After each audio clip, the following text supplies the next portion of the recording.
All right, I'm recording here with Justin Sottilare, star quarterback, Munich Cowboys. Also here with little TJ, the third quarterback in the call.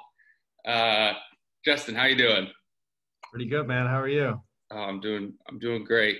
So, just doing a little daddy daycare, getting him his knowledge from the best quarterback I know. So I want to start with your football career, sports career in general, from the very beginning. What was Justin Sottolare's interest in sport? Very beginning, I was playing flag football, 6 years old. Terrible. Didn't see the field, I think, until I was like, I don't know, 8 or 9. I was a backup. I was a nose guard. I was one of those dudes that was like not athletic enough to do anything, but you have to get a certain amount of snaps for Pop Warner. So I was one of those dudes. But yeah, played Pop Warner all the way through. Went to high school. Was terrible in high school, actually. We were like 0-24. This is a bad start to the interview, but I got better as I got older. So when was so you started out as a nose guard? Was that just because you were a big kid, or you just didn't think to play quarterback? Because I couldn't play any other positions. So when did I don't know. I think I switched to QB at 9, and then I was playing that. Yeah. What did you were a fan of a team, or what got you into football originally? Miami Dolphins. Actually, I think maybe the reason I got into football is probably because my parents signed me up. I don't think I really cared that much as a little kid. I didn't have my own thoughts. I think they just signed me up. Some of my friends played, so I just played with them. And you're from Baltimore, Maryland? Columbia. It's directly in between Baltimore North and DC in the South. Okay. So from Columbia. So how do you end up a Miami Dolphins fan? Dan Marino. I was a fan of him. I had a whole bunch of VHS tapes. For any of those listeners who don't know what a VHS is, screw you. But I had all those, and I used to watch those a whole bunch. And apparently I became a Dolphins fan originally because my dad would have me do the picks, and I would always pick. I'd base my picks on the logos, and I always liked the Dolphins logo, so they always had my pick. Always. Dolphins logo and the teal color just worked for you. Yeah, exactly. You get to 9, you start becoming the quarterback. Are you the starting quarterback, or are you still? Yep, starting quarterback. Oh yeah. All the way up into high school. All handoffs. I think I threw my first pass when I was like 13 in a game. Pop Warner back then was just all, two split backfield, under center, no shotgun, nothing like that. Yeah. But yeah, played in high school, and when I got there, they had already been 0-10. We went 0-10 my junior year, and then my senior year, we won our first game and snapped a state record of losing. And it was such an awesome game. They carried me off the field. It was super fun. Because we finally won a game. Start as the quarterback in high school? Junior year. Did you play anything else while you were before? No, I think I ran track my junior year as well, just to try to get a little bit faster, but not for not because I was a speedster, but to get faster. That's why I did it. So where would you say your skill set was as a 16, 17-year-old? Nowadays they're sending guys to all these camps, and quarterbacks are like their own private sport guy. And where was your skill set at? Were you just casually a quarterback, or what? I was a backyard baller. I played backyard football every day of my life. That's what I did with all my time. Yeah. So I was actually, developed. You get enough hours of doing anything, you're going to develop some skill set, but it was never polished. When I watch some videos of kids now, they've got some solid technique at their age. And I never really had that. It was just, I was accurate because I threw a million passes, and that's really it. But yeah, I wouldn't say polished or anything like that. I didn't get recruited by any major schools. I had a couple letters from some D1 schools, but it was just hey, come look at our campus, come walk on. But yeah, I ended up going D3 to Wesley and played there. So what led to D3? What led to Wesley? Wesley's a really good D3, so it's not I just went D3. So you did go to a good program. So how'd they recruit you and everything? So I had actually committed to going to Canada my senior year. I flew out to a couple different schools for visits. I went to Dana College in Nebraska. I was interested in going there because they had set some record of pass attempts in a game. It was like 100 pass attempts. Yeah. So I was like, okay, yeah, that's backyard football, but with pads on. I could do that. But What then offense did you run in high school? we were kind of, it was a weird mix of things. We were a little bit pro style, but also a little bit spread. Um, we didn't have we didn't really have a running back. We had a fullback on our team who was a massive, massive dude. And like you look at him and you're like, okay, he also was like a D tackle for us.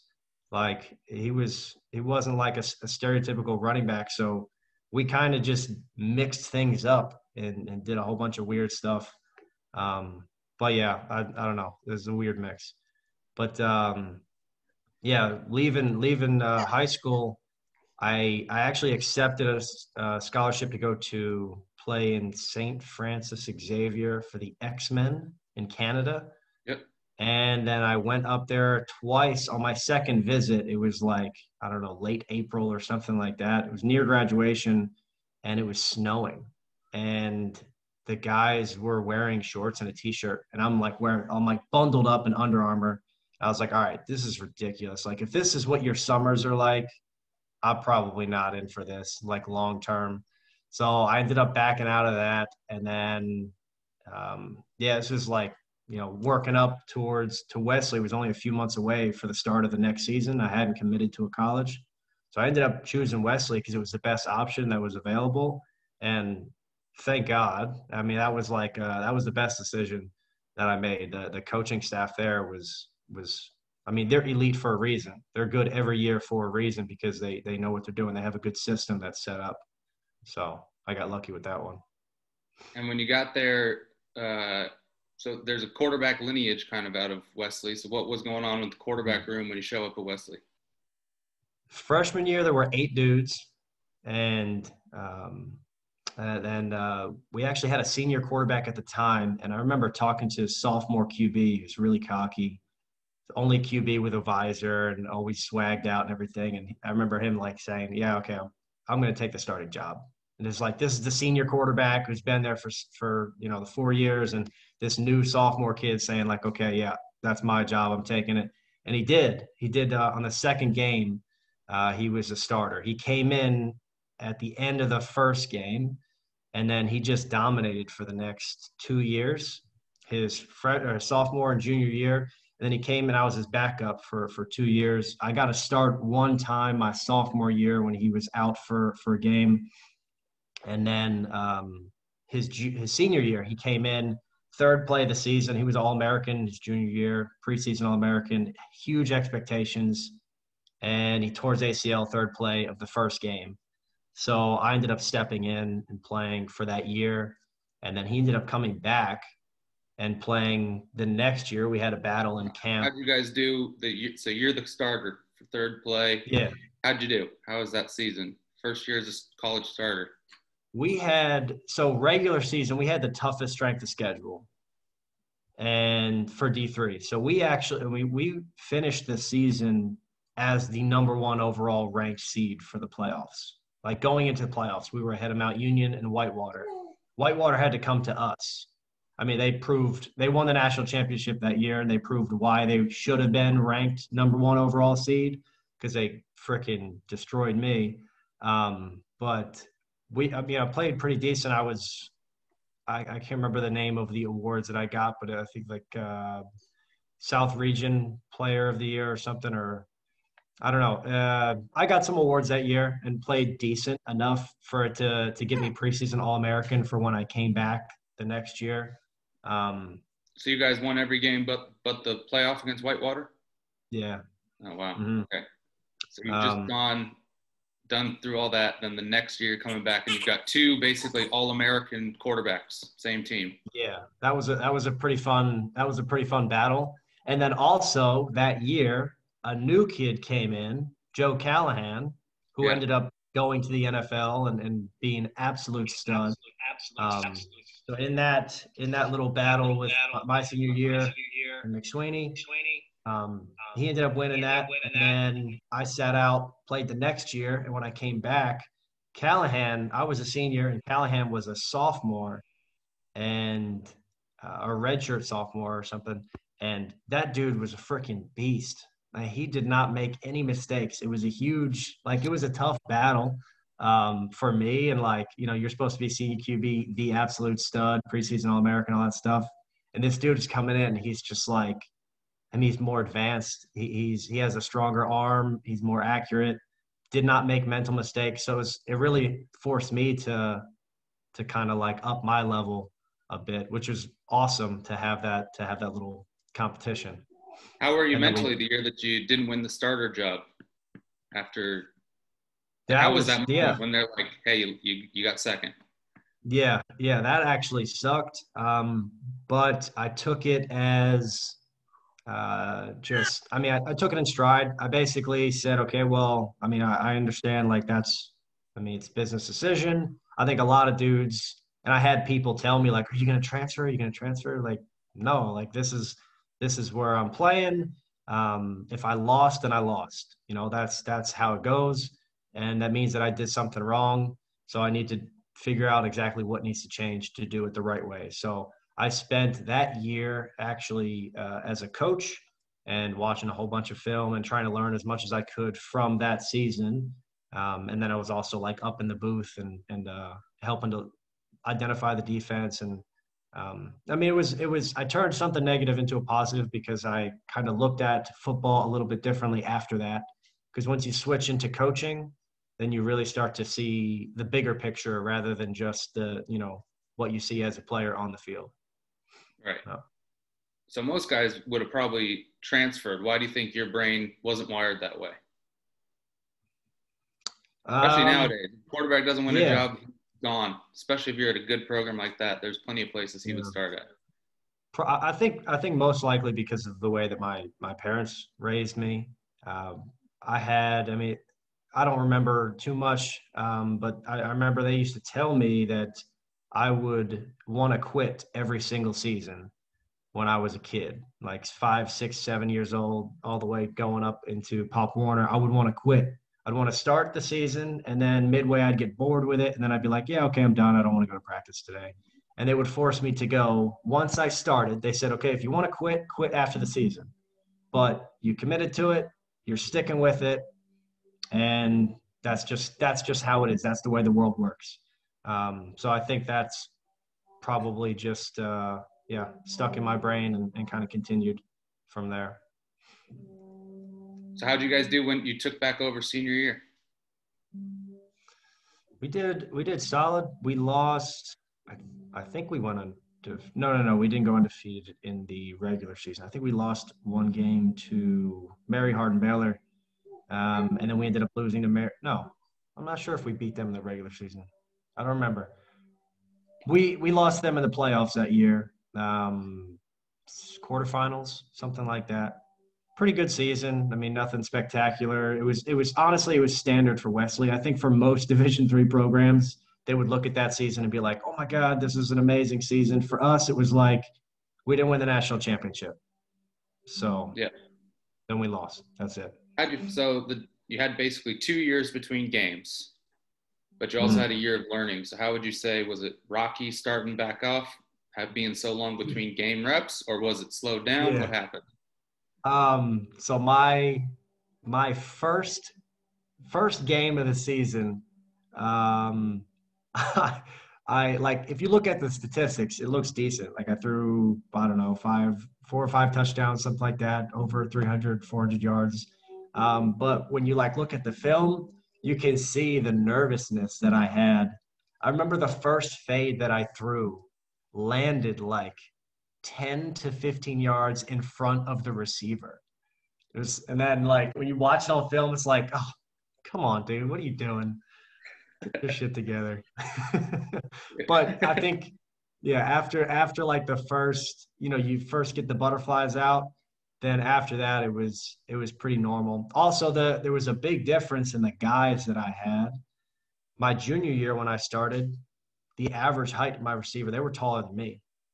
I Yeah. had a 6'3" dude and a 6'2" dude.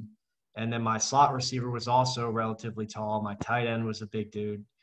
And then I come back and my two stud receivers, actually 3 stud receivers, the X, H, and Z, they're all like 5'8", 5'7", like small dudes, but burners. But I'd not been used to that. I have never used that in high school or anything like that. And then in college, the first year, I was always throwing to tall dudes. So a lot of the fades where I'd like to just kind of a lot of my style. If you watch any of my film, I kind of just, if I have a big dude, they're going to get a lot of catches and they're going to catch a lot of fades because I know if they have that one-on-one matchup, I can put it in their vicinity. A lot of times high back shoulder, and I'll just let them go up and get it. It doesn't work the same way with speed guys. You got to kind of hit them in stride, and that was just not my strong suit. Basically, I'm just not as accurate. That's the reality of the situation. But yeah, kind of harder to throw to the little guys. Okay, so you finish up, you lose to Mary Hardbaden, and then what's the process there? You decide to be a teacher, you finish college, what are you doing with your life? Yeah, I did a ECN showcase in Akron and went there. I was one of the only, I think there were two D3 guys there. Everybody was a scholarship player. I was talking to all these guys.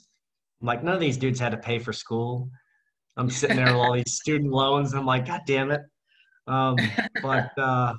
Yeah, I didn't get anything from that. And then I just got an offer as a teacher, one of the schools I did my student teaching at. And then I started coaching at the other.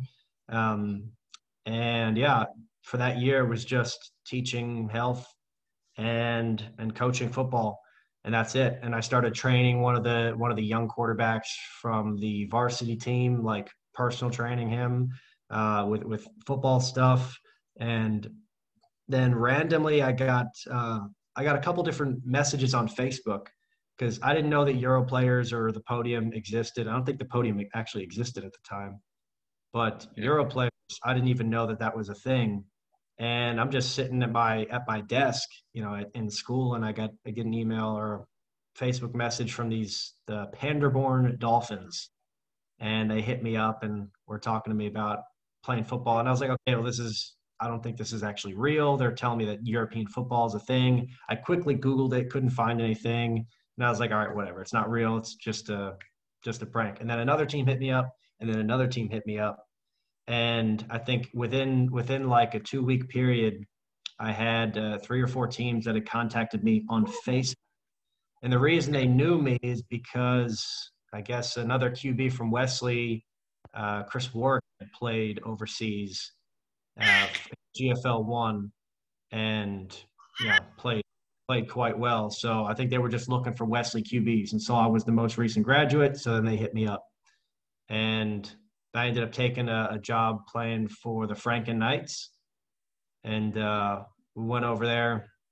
I saw like the way that the organization was run. I had no idea what professional football was going to be like in Europe. I mean, it was way different from Wesley. Wesley, we had 150 guys at practice. It was very high tempo. Every single drill was scripted, organized. Every coach knew exactly what points they were trying to get across, all the coaching cues, all that stuff. There. Okay, so Franken Knights. You're with the Franken Knights, 2014. What was the deal? Yeah, so playing there, you come into this professional football environment in Europe. You don't really know exactly what to expect. Coming from Wesley, it was a completely different scenario. I had no idea really that it was going to be like this. At Wesley, we had 150 guys at practice. We had, 20 some coaches, a whole bunch of volunteers. Every drill was scripted. Everything was the coaching cues were on point. Everybody knew exactly what the mission or the goal was for that day. And you get over to Europe, and there's, you have like 2 coaches on a team. And definitely it's grown since then. I haven't been on a team with two coaches in a while, but yeah, you come over here and it's as a player, you end up kind of having to take on a coaching role. And that wasn't really, I had no idea about that. So first year, I didn't really put in a crazy amount of effort. The team was also, we were not good. We definitely could have been better. 1? I'm sorry? You were in GFL 1? The Knights were in GFL 1 back then? So, did you end up coordinating the offense? It was kind of a mixture. So we had a head coach that was actually let go in the middle of the season for some weird reasons, but I don't know exactly why or how that happened. That kind of pissed the team off a little bit, actually. But we had an offense in place, and then it was actually me and JoJo Joyner, who is now a coach for Schwäbisch Hall. He was the star receiver there, and him and I and another guy were working on the playbook, Martin, and trying to sort out everything. And I just kind of like took what they had and then added some of my own twists from Wesley. And then we would just all kind of collectively call plays in the game. Like, it wasn't like, okay, we have an offensive coordinator and he calls all the plays. Sometimes it was like on the sidelines, he'll like kind of point, and I'll be like, all right, let me just think of something real quick. So that was like the first situation where I kind of realized like how difficult it is to call plays when you're not fully prepared for that whole, that thing to go down. So, yeah. Were there other imports on the team? We did. We had a running back, Cordarius Mann, and then we had a DB, Wayne. And Wayne was a freaking beast. That dude was like, he was a smaller guy. He was smooth. Okay, so you're kind of calling plays on the fly, playing against some talent that was probably higher. Did you guys have other imports? Yeah, we had three guys actually. One towards ACL, like the beginning of the season. I don't know, maybe second game or something like that. And then he just stayed. He stayed the whole time. Didn't do anything. He was, I'm sure he watched film, maybe. But he just kind of hung out with us. And then we had Wayne, was a DB, who was a small dude, but really, really smooth, crazy ball skills. He ended up playing receiver for us because, I think we're just kind of mixing between him and Cordarius on offense. Cordarius Mann was a running back. He was a small dude, but he was shifty, like crazy shifty. He played for, like, in the GFL for a few years. I'm actually not sure where he's at right now, but he was here, I think maybe last year or 2 years ago. But yeah, I think we had a few imports that were on the field, and then the rest of it we had a bunch of Germans, and then we were going up. Yeah, I guess some other teams there had a bunch of stud imports, and a lot more of them. So that made it a little bit difficult. In Germany, you're allowed to import anyone from Europe, anyone pretty much from anywhere. The only rule is on Americans and Canadians, probably. Yeah. And I believe Mexico, and maybe some parts in Asia. I don't know if you bring over a Japanese or a Chinese import, I don't know if that's. Yeah, I think Japanese. Yeah, that makes sense. So just a talent differential on your team to other team budget kind of structure. Yeah, I wasn't there for the previous years, but not to knock them or anything like that, but the structure of how we set up practice, the number of guys that showed up, it wasn't at the level of some of the teams that I have played on since. Like when I compare Munich's practice to the practices that we had in 2014 there, the number of guys that are at the Munich practice, we don't not go 11 on 11. That's not, it's normal to go 11 on 11. We don't stray from that. In Rothenburg, if we went 11 on 11, it was like preseason. And I don't think that we did when we had a preseason camp where we did, but I don't think that we really did that during the season. And we didn't have enough guys. So that made it really difficult, as you can imagine. You can't run scout team. You can't run plays because you don't have enough offensive line. So you can't practice anything. So all the timing's messed up, and the blocking schemes. I'm sometimes literally meeting players on game day. I go, hey, I'm your quarterback. Good to meet you. How'd your season personally go, do you feel? Well, as a team, we went 0-14. We lost every game. Individually, I was okay. I had 50 some touchdowns that year. I was one of the top in GFL for touchdowns, but it's like if every team is putting up 50 on us, then it doesn't matter if we're scoring 30. We got blown out every single game, basically. You were just throwing from behind every week. Yeah, exactly. We abandoned the run early in the game, every game. So you're going to rack up stats, and you're also going to rack up stats when backups come in. That's the other reality of the situation. I think we had a few close games. We actually played Munich quite close that year. We played Rhein-Neckar Bandits pretty close that year. What level are the Knights now? I'm not sure. I really don't know. They're not GFL 1 or 2. Yeah. So what happened after you finished your first year over there? Did you enjoy living in Germany? Enjoy the import experience? I did, because so Rothenburg as a city is amazing.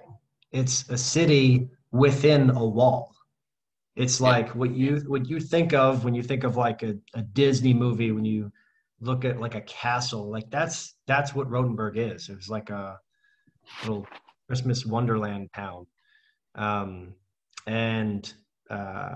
mean, I loved living in that city. And yeah, once the season ended, it was basically I went home to America, got a job working at like Best Buy actually for a few months over the holidays, and then came back to Finland the next year because the guy who tore his ACL told me that he had been talking to Seinajoki Crocodiles and that he was going to commit. So he was like, you should look into them. So I looked into them, and then they liked my film. So they were like, okay, yeah, we'll bring you over. And then he ended up bailing out. So I haven't seen that dude since, actually. But yeah. So then you ended up in Finland. Finland. Mm-hmm. How did the Finnish league compare to the German league back then? Yeah, well, it wasn't the same in terms of like the DBs. I mean, I was kind of lucky that all the years that I was in Finland, we had some stud receiving cores. So I mean, actually, I've always kind of had that since I've been in Europe. I don't think I've played on a team without a stud receiving core. Even in Franken, we had that. But we had Tim Thomas, Spencer, Harry Ennis was a like 6 foot, I don't know, 6'6" or 6'7" tight end. There was a play, I threw him a pass. He caught while looking back at me and turned around, and somebody came up full speed to just crush him like a kill shot. And he ran through that guy, and that guy got hurt. He was a massive, massive dude. So yeah, we had a lot of weapons there, and we were able to just kind of like, pick some teams apart. We went to the championship that year, and we lost to the Roosters. We beat them in the regular season, but then, yeah, ended up losing to them in the championship. But I think that was maybe the only game that we lost that year, either that or to Turku or something like that. But another good season.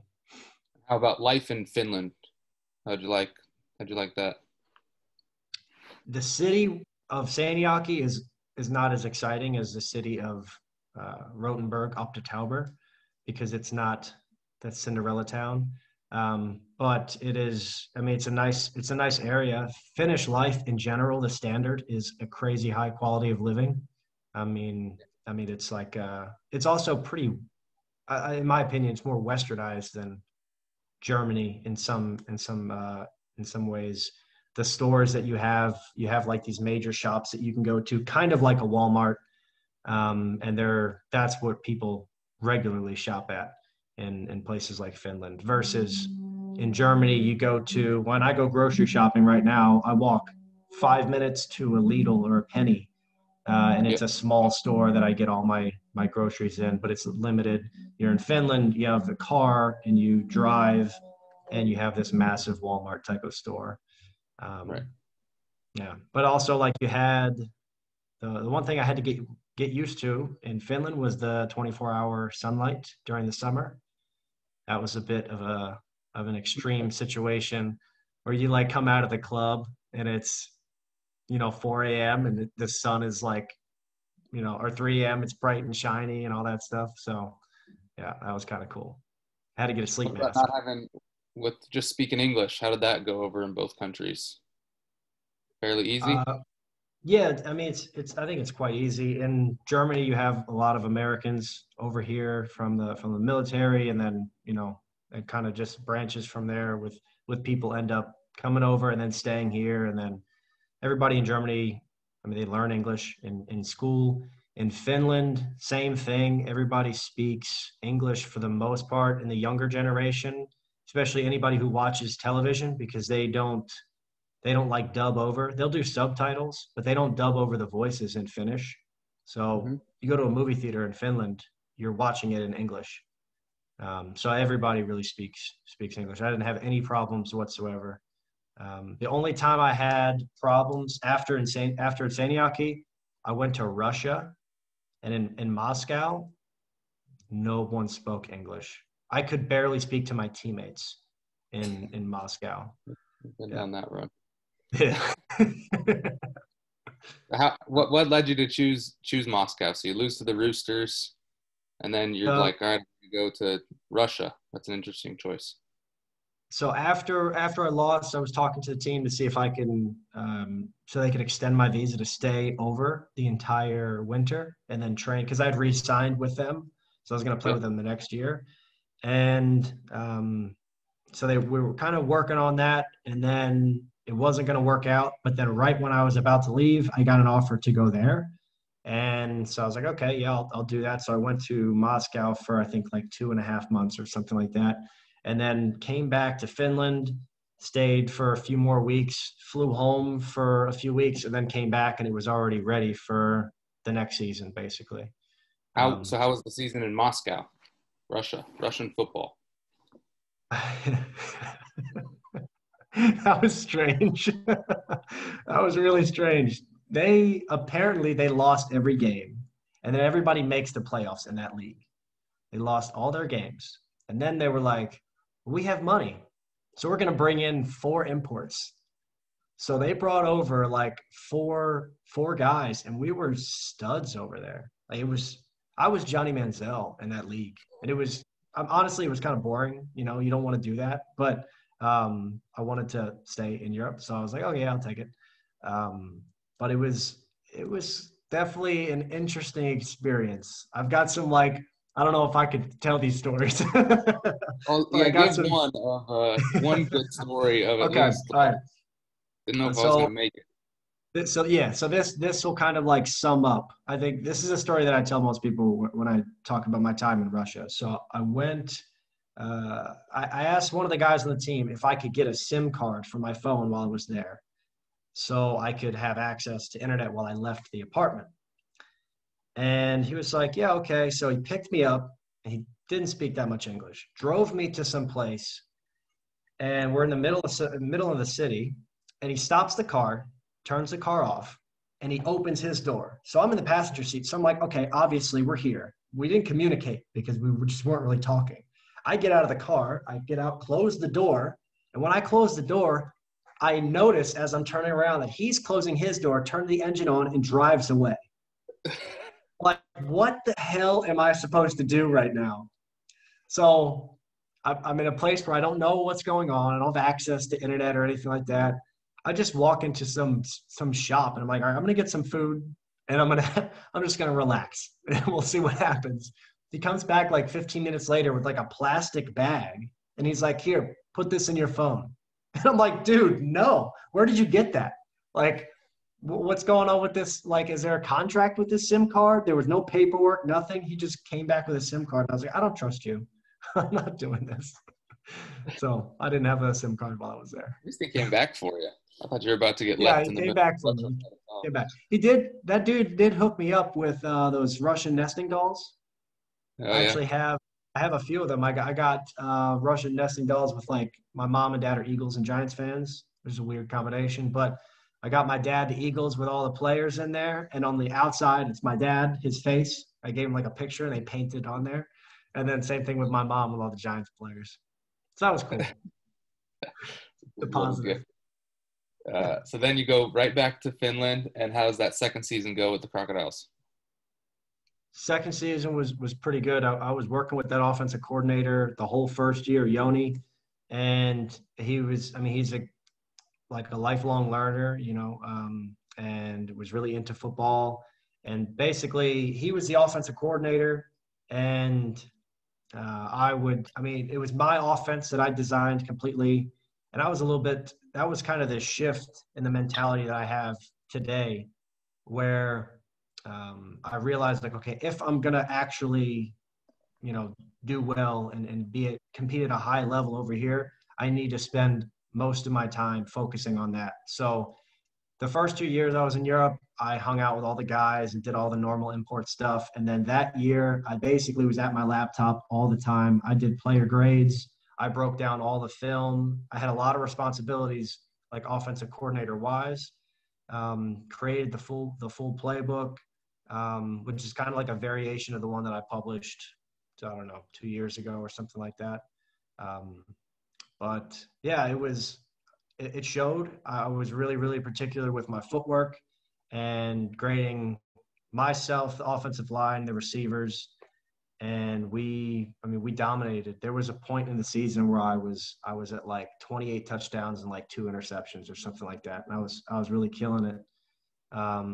We ended up going all the way to the championship that year. Lost to the Roosters. That was our one loss, and then we beat the Roosters right before we got to the championship, like second last week of the season or something. But I mean, they're like I lost to them again in the championship. They have a ability to just win. I mean, they're good. They're solid. So it was a good season What again. about the Boosters what about them? Is it the culture? Is it the I obviously they think got a ton it's I of think players. it's a bit of everything. I mean, they have built a winning tradition. Like the mentality of the players. I think we went when we went onto the field to play them. We beat them, I think, on their home field that year. And when we showed up, I mean, you can tell just by looking at them that they've got some swag to them. The entire roster as a collective, they're just a little bit cocky in a good way, because they had, I think at the time, had won like 5 or 6 championships in a row. So like they kind of they just had that built, that's what they do. But also like they're a heavy run team. They rely a lot on the run game, and they have only a few concepts that they use, but they run them well. And that game was like a huge like downpour. We were a spread RPO style of an offense, Yeah. and I mean, at one point we had to move under center for the fourth quarter or late third quarter because we just couldn't get shotgun snaps anymore. So we had to completely change our entire offense because we're all RPO based. And when you take the ball handling aspect of it and mix that with also like being able to catch, getting accurate throws in really heavy rain, and just being able to make those pulls and throws and all that stuff, it wasn't really working out for us, and they were able to kind of just pound the ball down our throats.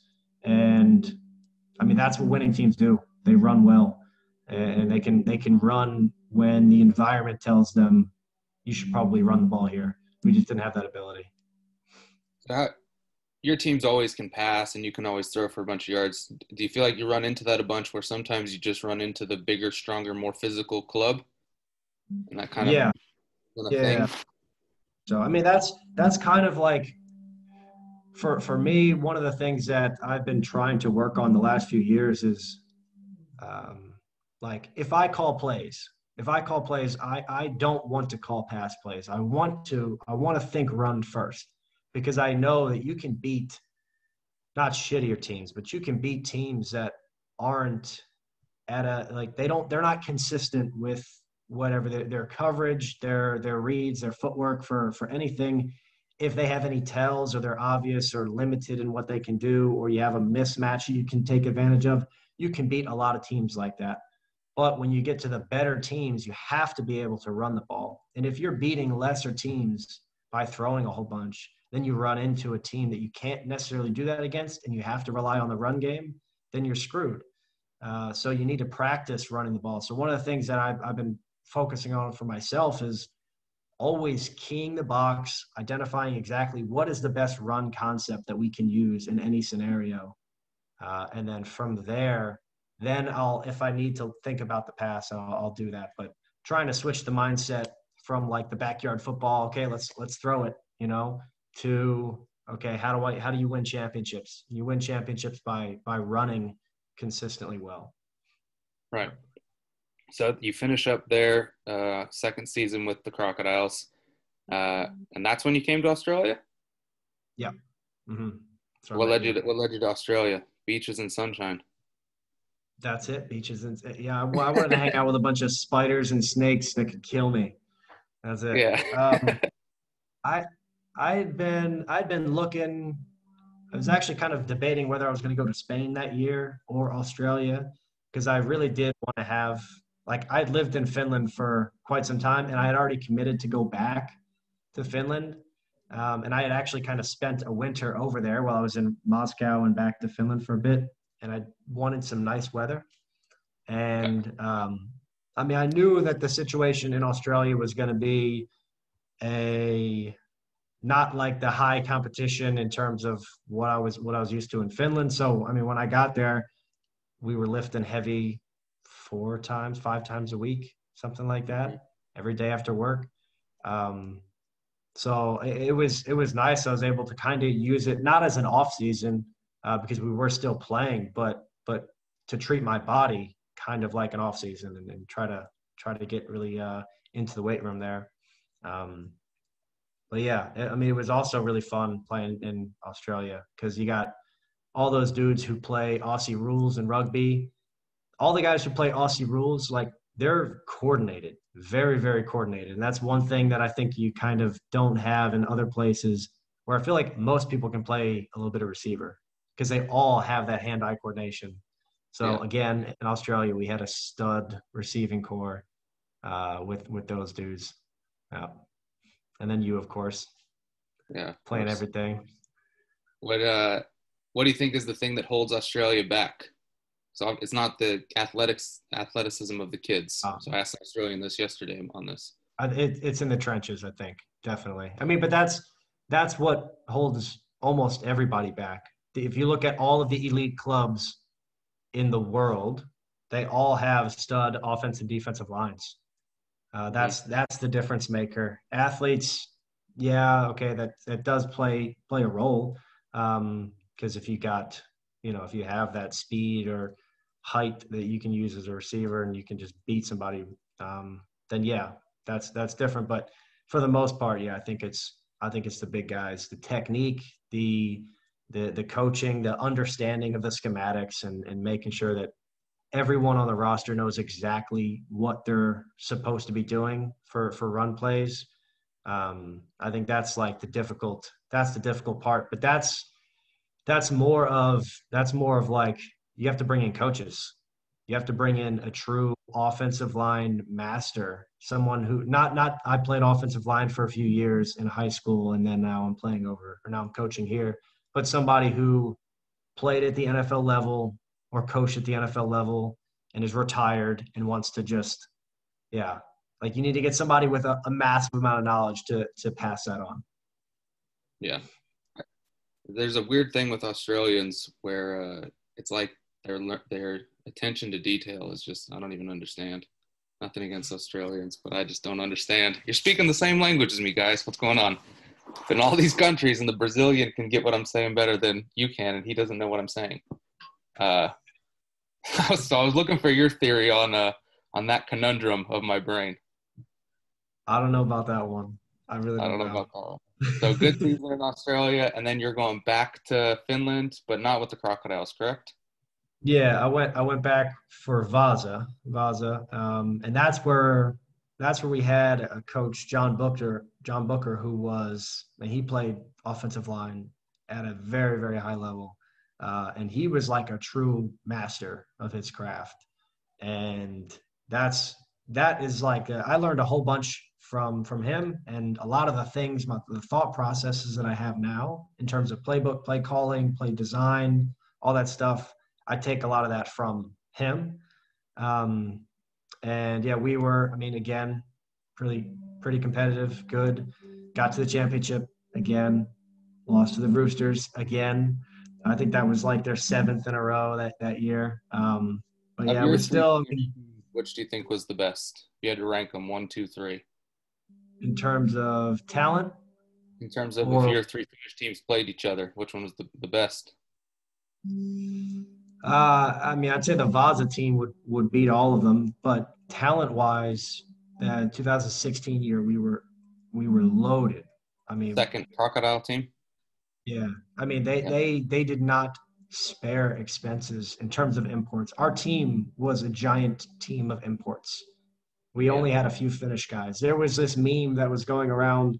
We played Hamelina. Actually, no, that was in 2017. We played Hamelina, and they took out the non-national players. So anybody who was on the field that was not from Finland, they took them out, and they kept the guys who were Finnish. And there was 4 people on the field. It was Yeah. offense and defense, both sides of the ball. There was 4 people. So that's just like the kind of the type of imports that they bring over. They bring in so many imports. In 2016, we were loaded with imports. We had some studs. 2017, we didn't have as many guys throughout the whole season, but towards the end of it, we did. In the beginning, we tried to go without some imports, and then we brought in some guys as the season progressed. Yeah, as you needed. So where'd you go from there, from Vasa?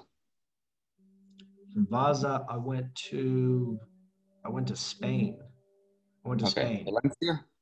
In Valencia, yeah. And I played there for 2 games, but then there were some issues with my visa. So I ended up leaving early.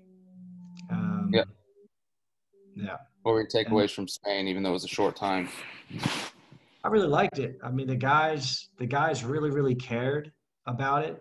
And they were just super committed with the few that were there. It wasn't 11 on 11. I mean, the for practice, it wasn't that type of roster, but the guys who were there were really, really committed, and they really cared about it.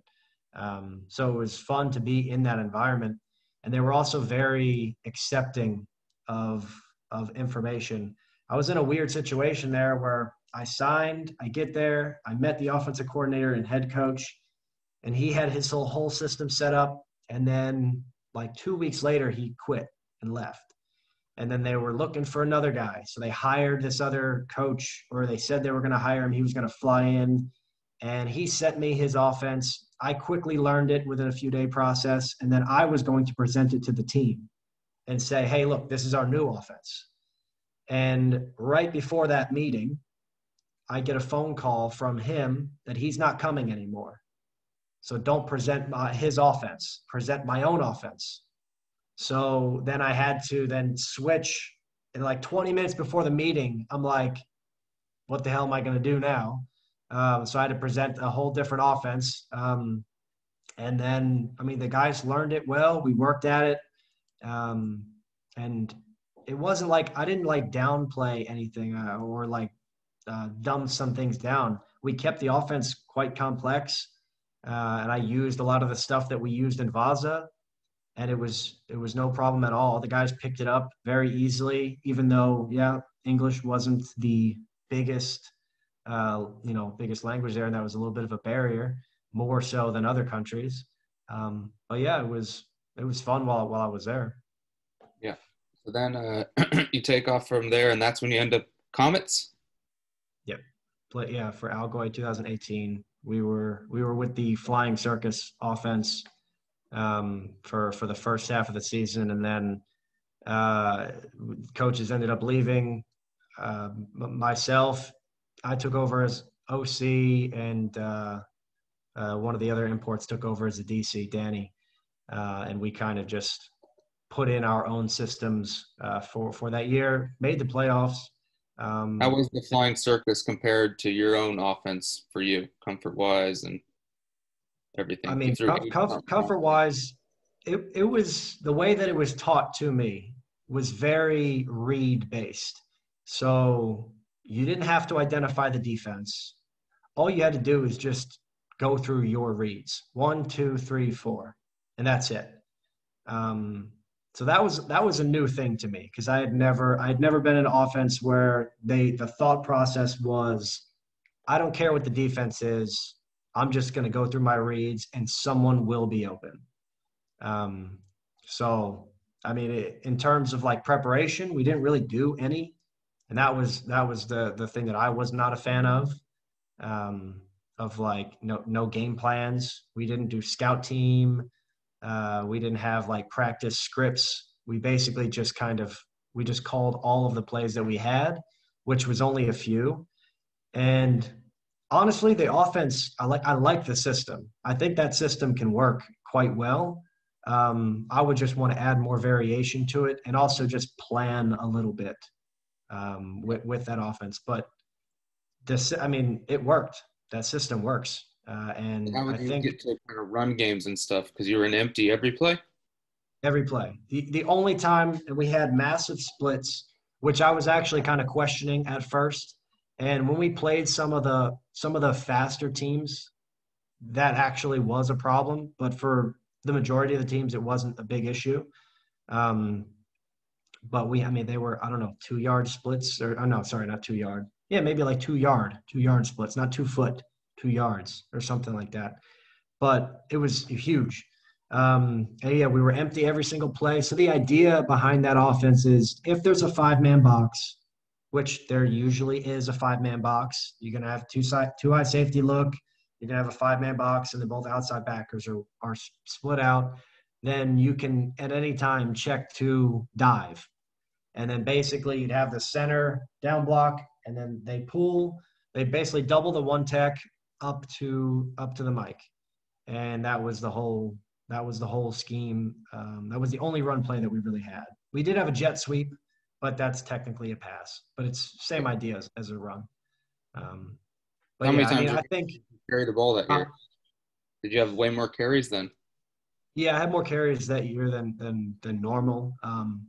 But honestly, like, I'm not the quarterback for that system. We had a younger guy on our team, Calvin, who would have been a better fit for that system, but he was just young at the time. He had only played football for I think like a year or 2 years, something like that.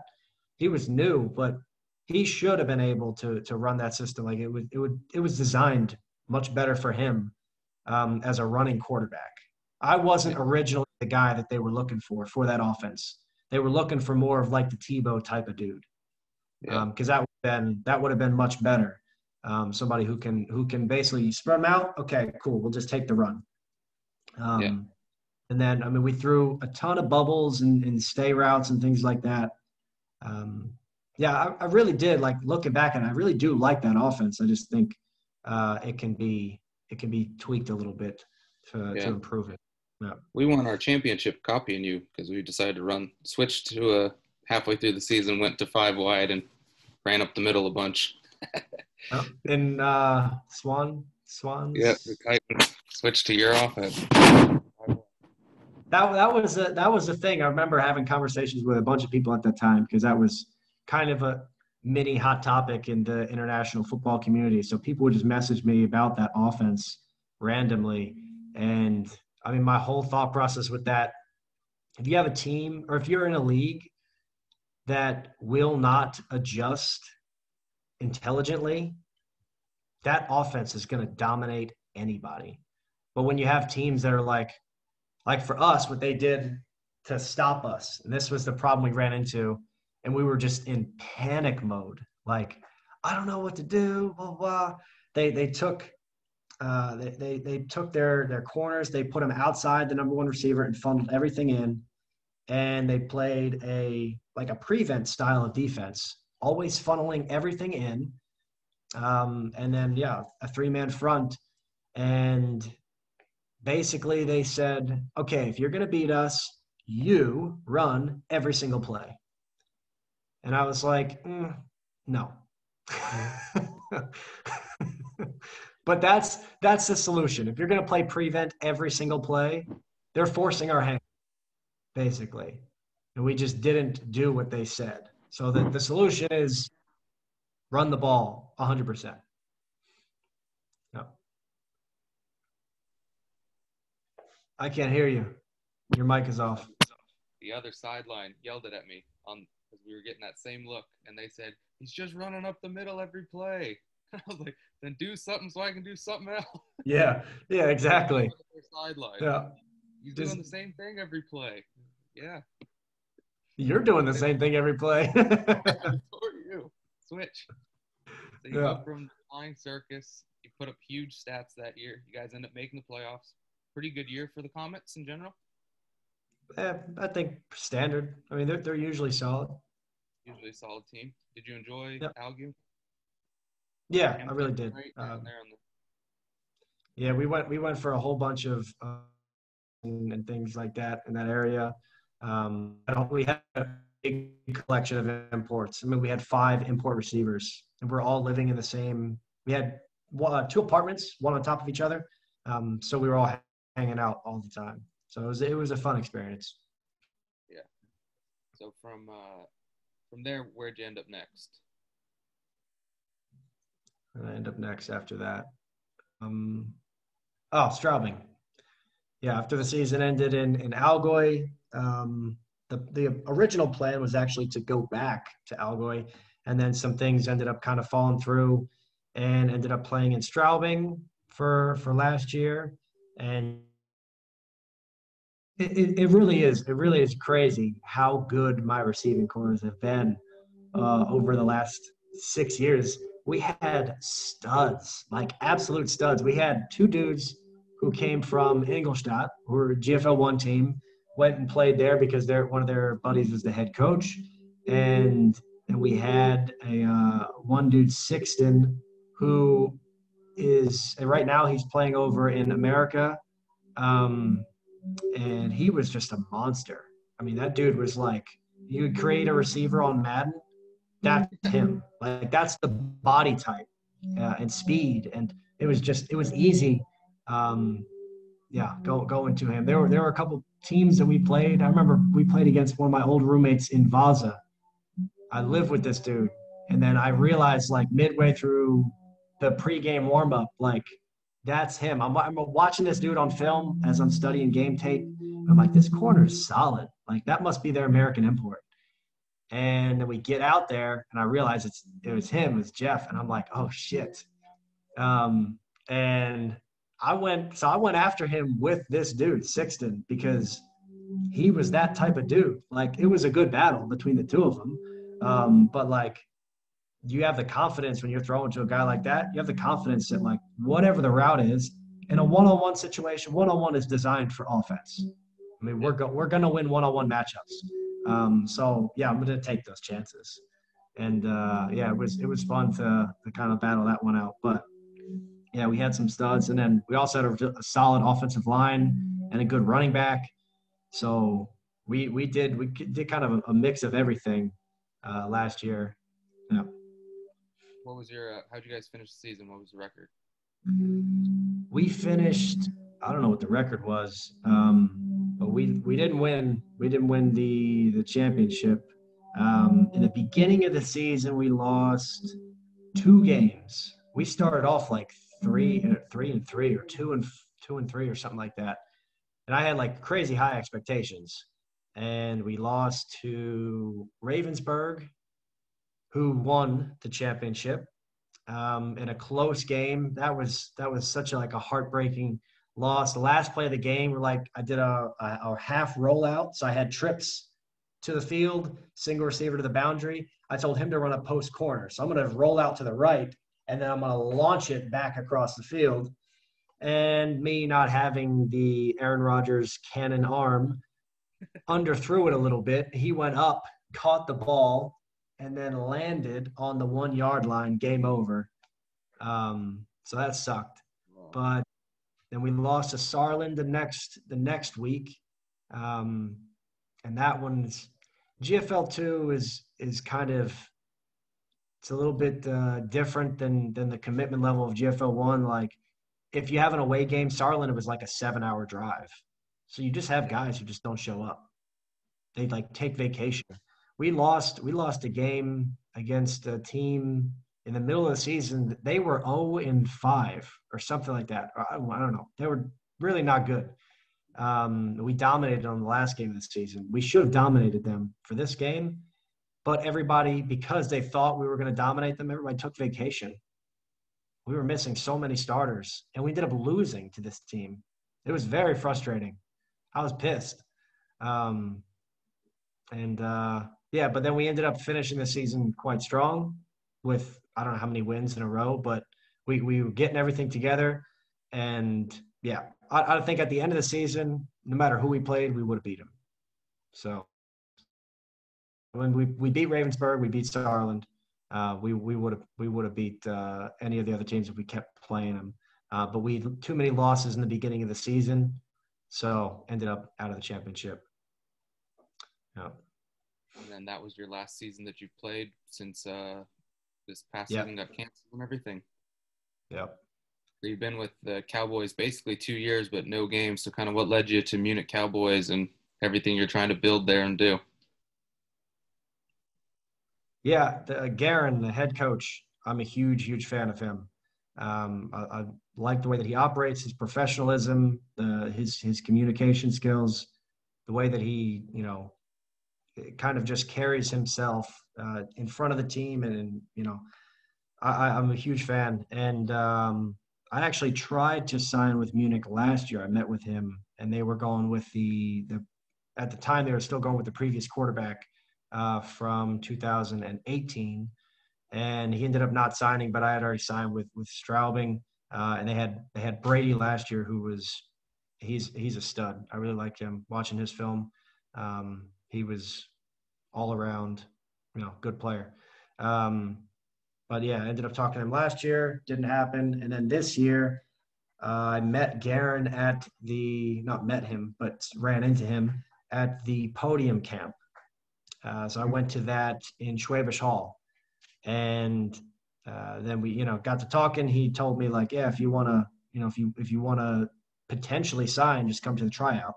So I was at the tryout. I was the only American there. Everybody else is like German dudes. We also had like a collection of guys who were just trying to play football. So you can imagine the difference in the level of like an import trying out versus a guy that someone saw on the street and was like, hey, do you want to play football for the Munich Cowboys? Come on down. Yeah, come on down. Yeah.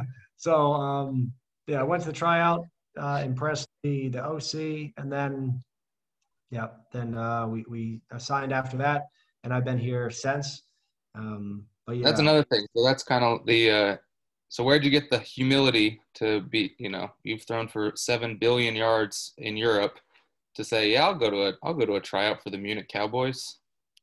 You just played for, your fourth GFL club or something? Like, you've been in the GFL, you've been in Finland, you've been to championships.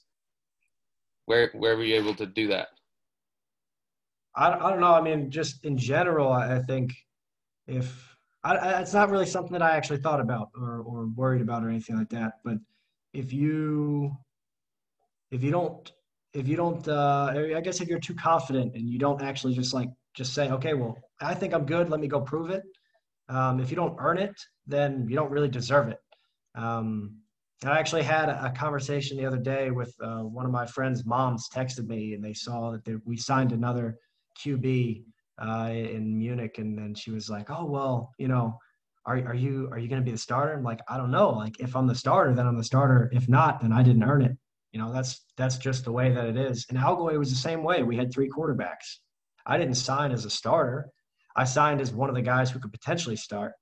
And we just kind of battled it out that way. And that's the way that it should be. I mean, that's you and I grew up with that. So I don't really think that it should be any different over here. You do definitely have an advantage as an import because you have got the coaching and you've got the experience, but if you can't prove that they should want you, then yeah, you're doing something wrong, I think. Yeah. So how's the training and the everything you've been implementing with the Cowboys gone? Pretty good. Playbook wise, we're still working on that for this upcoming year. And then right now we're in off season. We actually started our off season program like 2 days before the lockdown happened in Germany. So right now there are no gyms open, and anybody who's able to lift has like a limited home gym. So it's quite difficult in terms of actually being, consistent in the weight room. But right now, all the guys are doing a home workout that I created, which is just a ton of volume. I have to kind of continue that and progress it this week because we're going to start the next like weeks 5 to 8 next week. I'm like looking at it, I'm like, how do I progress this other than a ridiculous amount of volume? Because mind you, this is home only. The only thing we have is like exercise bands that I'm programming with. But Yeah. not everybody has a pull-up bar, so we can't really hit those. I can't ask everyone on the roster, which is over 100 guys. I can't ask all these guys to go get pull-up bars because I don't know their financial situation. So I'm trying to program with things that are very, very easy to do. But yeah, I mean, I've been talking to some of the guys. They're push-ups. Yeah, exactly. Old school. Trying to find variations of different tempos for squats and yeah, all bodyweight stuff. But yeah, I think it's going well. We'll find out, I guess. We'll find out when we actually get back out of the lockdown. We'll see how much work has been put in to maintaining and actually improving fitness and performance and stuff like that. Prior to lockdown, are you starting to feel like Germany feels more like home? Yeah, a little bit. I mean, I've been here for long enough. Yeah, I mean, I think I went home maybe once a year for the last few years. And most of my time has been in Europe. And when I go home, it's only for 3 weeks at a time or something like that. So I'll actually be leaving to go back to America the 17th of December. And I'll be back in Germany January 5th. But that whole time, that's going to be a weird visit because I have to be quarantined for 2 weeks when I get there. So my friends are going to be pissed because I'm going to go visit my grandparents. And I have to be quarantined first, and then I'll spend the rest of that visiting them and then fly back. Yeah. So we'll see how that goes. Do you ever feel like you miss America or you miss home or you wanted to, is there ever been a thought that you're like, oh, okay, I played European football, I'm done? Or could you not play football? Do you need it? Yeah. I mean, that's been a big thought process that's been going through my head for the last year. I know that I want to go back to America. I know that I'm going to do that. I just don't know when right now. But the plan is not to stay in Europe forever because for me, I know that home is kind of, it's based on the people that you're around, and anywhere can feel like home and it can be made to feel like home. But for me, all my family is home for me. So I know that I'm going to get back at some point. I just, kind of waiting to see, which moment is going to be that moment. But I don't know if that's going to be in a year, 2 years, 3 years. How have they felt because they probably thought 6, 7 years ago when you got a Facebook message, you weren't going to be gone the next 6, 7 years. So how have they felt about that? Yeah. I mean, I know that definitely added some stress. And I've actually got 2 nieces right now who are 8 and 9. And I mean, they were little babies when I left, and now they're, fully functioning human beings that know how to talk and draw and things like that, I think. No, I'm just kidding. But yeah, I mean, they're definitely hoping that I come back, or at least I hope that they're hoping that I come back. But they have been supportive throughout the whole process. So it's not like it's been a problem. It hasn't like presented any issues or anything like that. I also do spend a good amount of time. I set aside time to talk to them on a semi-regular basis. I'm not a huge texter for things, and yeah, but in general, I think they've been supportive. So on the other side of that coin, you're a coach, you're also a trainer. So as far as performance, both mentally and physically, you're big time into that. And I'd say you're almost your first test subject. So isn't there any part of you that does kind of want to be European Tom Brady, see how long you can play, how long you can keep this level of performance and keep, you've been improving, wouldn't you say? Yeah, I'm definitely better than I was, X amount of years ago. Way better than I was in college. And I mean, I think that, yes, the performance part of that is playing a big role, but it would play a bigger role if I was a running back or something. But playing QB, most of that improvement is mental. But in terms of the performance, my whole thing with that is I want to train just in general the international American football community. That's my goal, is to be the trainer for all of the teams in Europe, or at least the collective, and have that be a standard thing. Because right now it's not. I mean, this. We don't have strength and conditioning coaches for teams. We don't have a facility that we can say, okay, hey, Munich Cowboys, we're all training at this facility at this time. So everybody's getting the same programming, everybody getting the same coaching. Right now, the way that the international community is set up, it's, here's a gym membership and like work out. But then what does that mean? That means something different to every single person. It's not systematic in any way. It's more of just kind of, just doing your own thing at the gym. So the bigger goal is to have that be the outcome of me playing in Europe for so long, and just kind of making the connections and really loving the sport in Europe, and just finding that as like, a new passion. So building that up is the bigger goal. Of course, playing is something that I love doing. That'll never go away. I probably will want to play forever. We'll see when I decide to stop playing, but I'm sure I'll probably get into coaching at that point.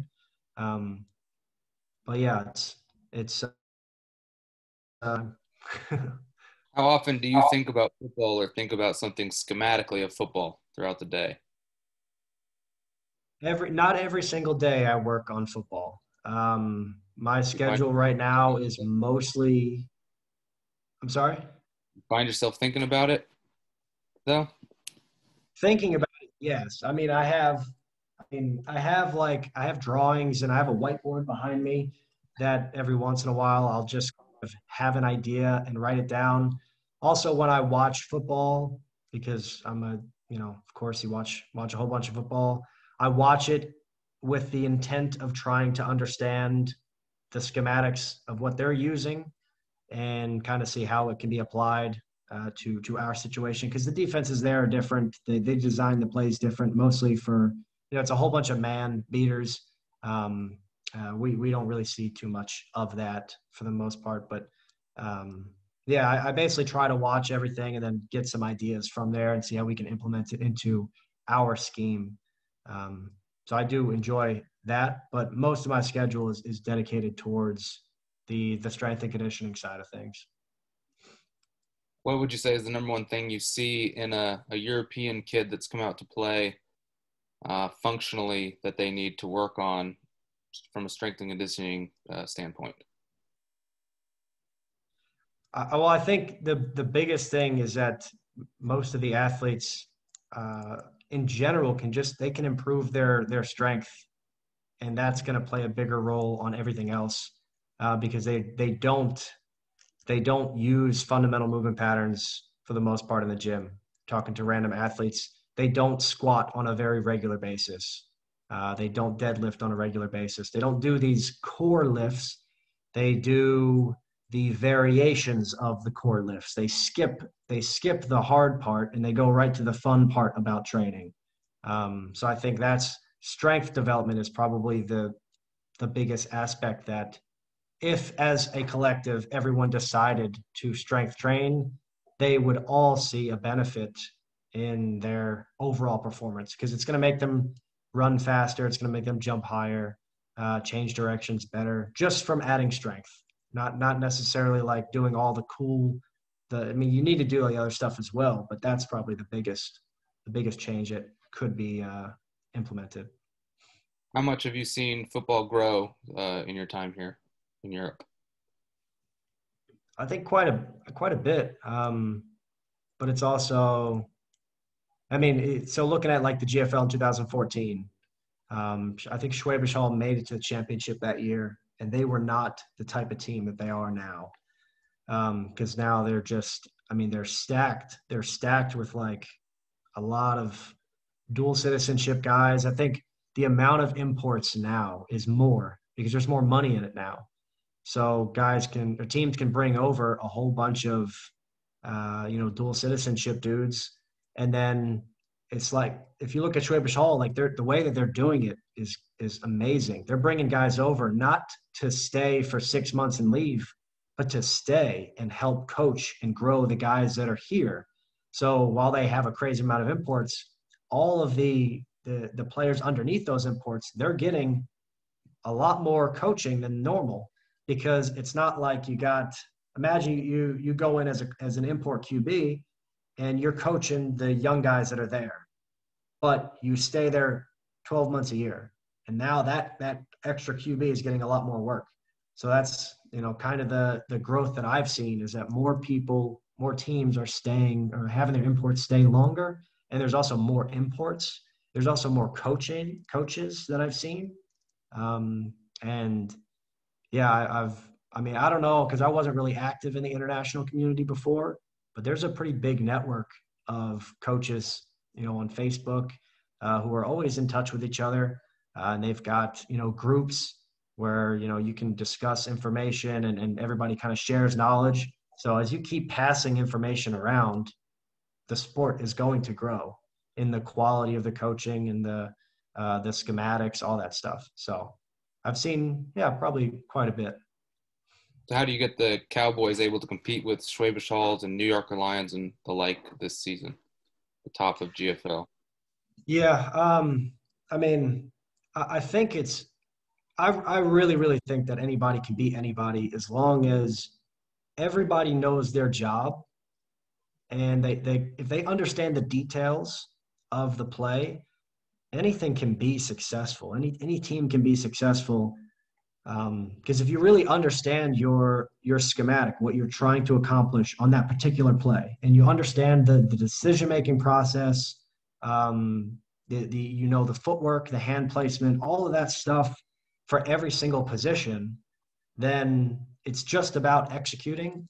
And I think, I don't know, I think that maybe people assume that like, okay, well, yeah, they have a bunch of talent. But that's not why they're good. I mean, yes, it's a part of it, but they're good because they do the little details right.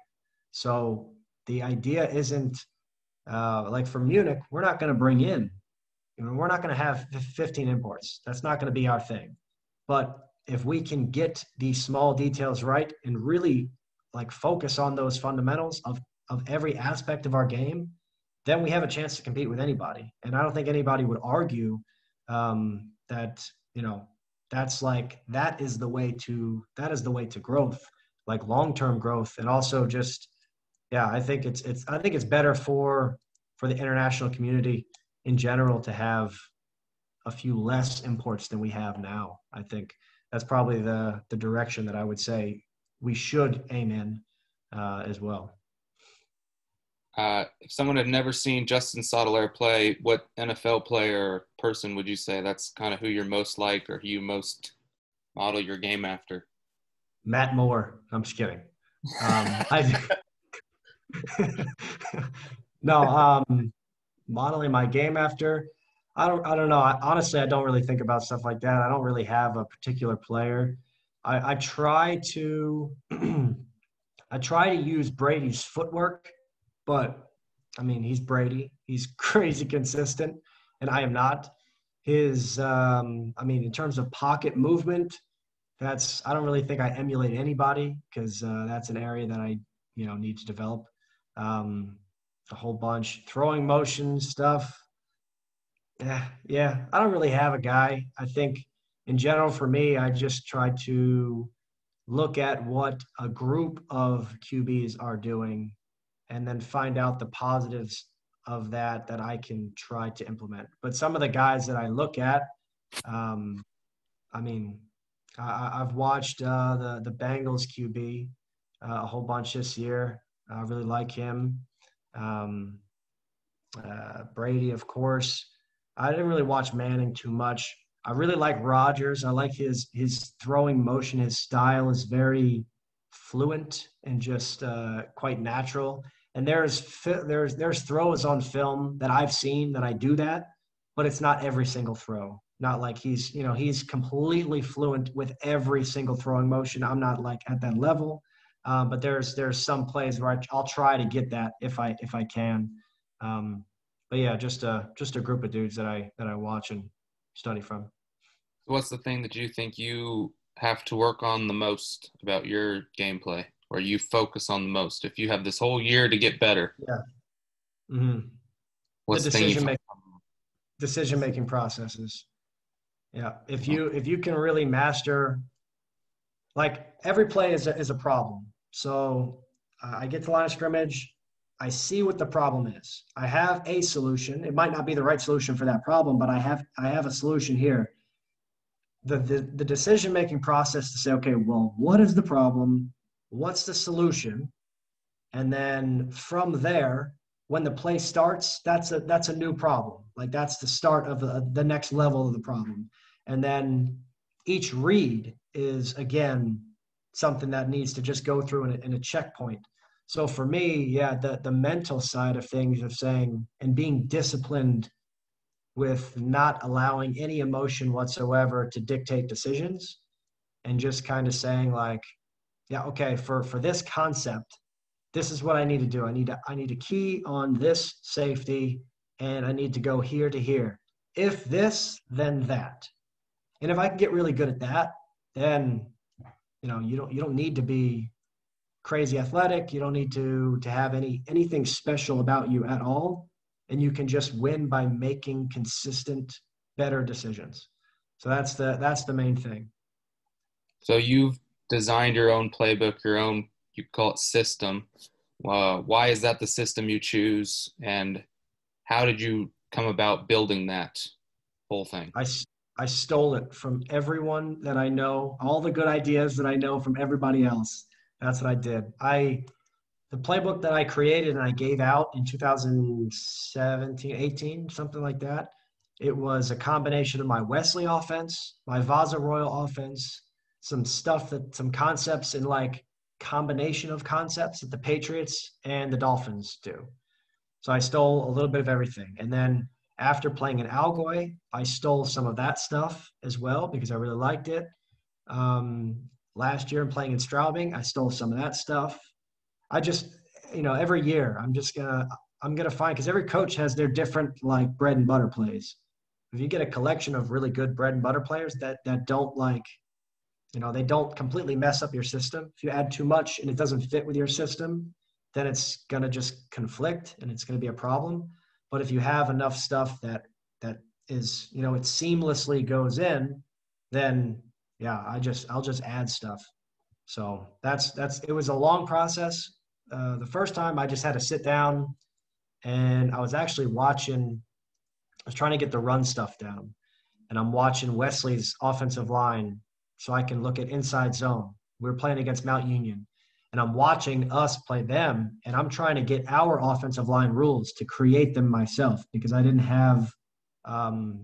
like really know that while I was in college. I didn't understand the offensive scheme, the offensive line stuff. So now that I was studying it, I looked at Mount Union's and I loved the way that they ran inside zone. There was a lot of lateral movement And everybody, I mean, it was very, very simple if you break it down, but they were just, consistent with it. So I used that style of inside zone in 2016. In 2017, I met another coach, Booker, who had his system for inside zone. And I kind of took those rules, and then you can use the logic for that and then just apply it to other concepts, power, counter, and basically just kind of write out the rules. And then on a whiteboard, draw out like, okay, well, this is the base rule. Give me something that will destroy this rule. So then you draw up a scheme or a defensive front that doesn't beat, or that your scheme doesn't beat. And then you have to create a variation for that rule or a tag or something. And that's kind of like just guess and check over and over and over, problem solution. And then you can generate enough rules and then simplify it to come up with what you think works. So if you had to coin what your offensive philosophy then is, you spoke about trying to think run first. There's spread, there's run and shoot, there's crazy circus or whatever you ran. So what would you say that your system is, or what you would coin it, or I like crazy circus. basis behind it?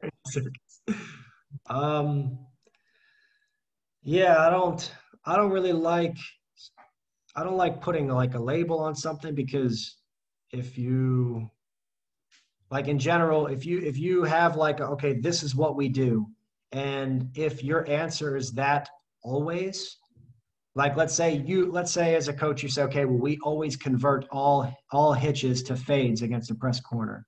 If you have a generic rule and it applies to every single situation, I think you're going to run into situations where it doesn't work. So I don't like to put blanket things on this, on anything. So I wouldn't really say that there's like a specific style. It's a combination of a bunch of different things. You can run the system that I'll use. It can use all different personnels, and all coaches do this. You can use as many personnels as you want. You can use as many different styles of play as you want. It doesn't always have to be like you'll major in one thing. And I guess for me that would be, yeah, probably the spread is what I would major in. But it also depends on the opponent. If we play a team that I know we can just run down, we will not run any spread that game. Like how you said in your game, they're yelling from the sidelines, well, you're doing the same play. Yeah, okay, well, that's what is going to allow us to win.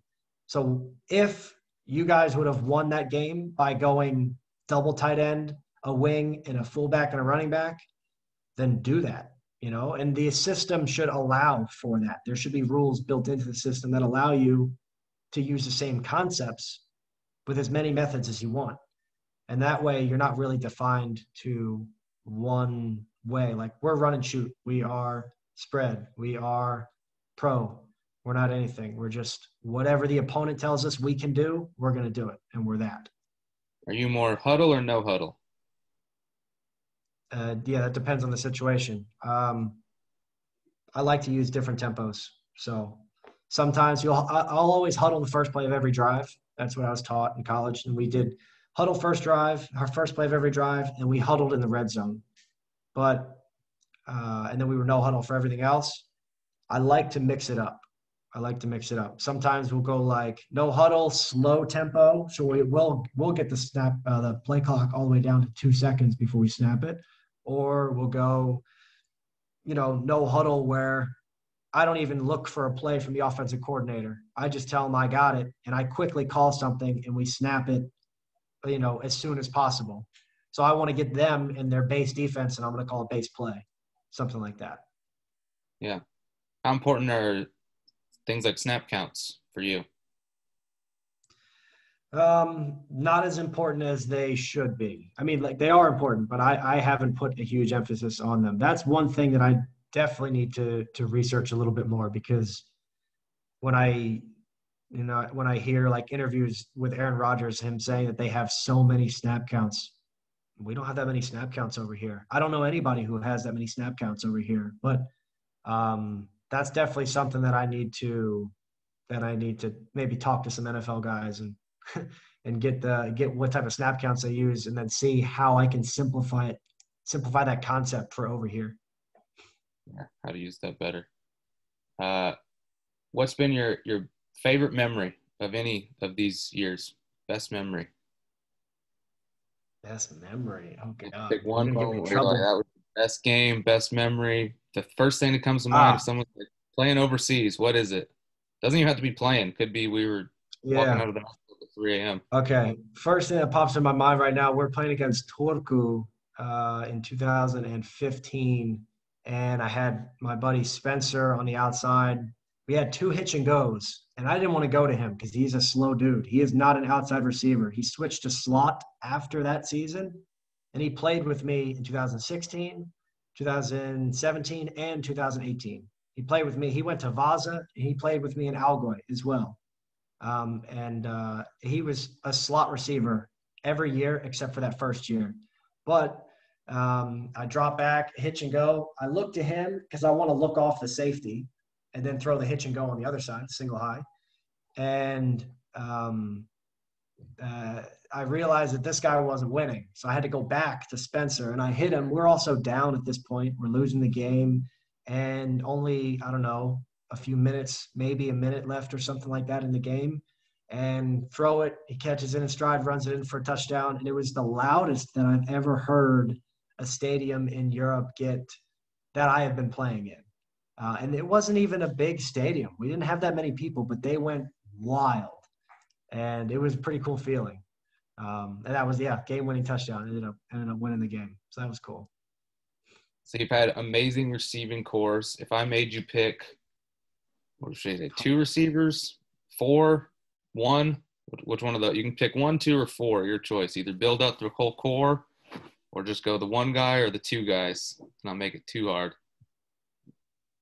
Your choice. Of a receiving core, you're A killing me receiving here. core, if you want to fill out the whole one of who you've played with, or you can just pick the one guy that's been. Ooh, okay. Well, so I've had two American receivers over here, and both times when I played with them, they dominated. And it wasn't because of me. It's because they're crazy good. So RJ, who I was hoping to play with this year in Munich, he actually signed. Um, so he's one of those dudes that like he's gonna win the 50-50 battle. It's not a 50-50 battle when I throw it to him on a jump ball. It's 70-30. So if you ever like watch his highlights from when he played with me, he just won a whole bunch of jump balls that I just threw the ball really poorly and he just won. So he's like that dude, and he'll also run. I mean, he's not the fastest guy, but we would give him end arounds, we give him reverses. We moved him. He played backside single. He played in the slot on the backside. He played number 3 on trips, number 2 on trips, and number 1. And he played quarterback for a game, and he won. So he's like an all-around athlete, can do everything. And then Jordan, I played with Jordan Paul in 2018, and he was smooth. He came in as a quarterback, and then we had some receiver who showed up, and he was like, "Yeah, not feeling it. I'm just gonna go home." So Jordan stepped in for that practice and like dominated. I was just throwing the ball to Jordan the whole time to let the other receiver know, like, we don't need you. If you don't want to be here, get out of here. We got this dude here. And then for that season, he put up crazy numbers. I think he was second in the GFL for everything. But he was legit. So those two guys, I'd say. Those two take the cake. Yep. Your other main takeaway of what you're going to be doing next. The last takeaway, what you're doing next. Yeah, right now I'm just trying to grow Athletic Fitness Academy, and basically just master all of the details of playing quarterback, my mental processes for moving forward, football wise, and then strength and conditioning wise. Just continue to grow, learn every day, and yeah, hopefully just change the whole outcome of change the whole future of international American football. No big deal. No big deal. Win a GFL championship, Munich Cowboys. That is written down. That's written This down. summer. That's my goals. Perfect. Mm-hmm. Justin, Yeah, thanks so much for joining me. yeah, absolutely. Anytime, man. You bet.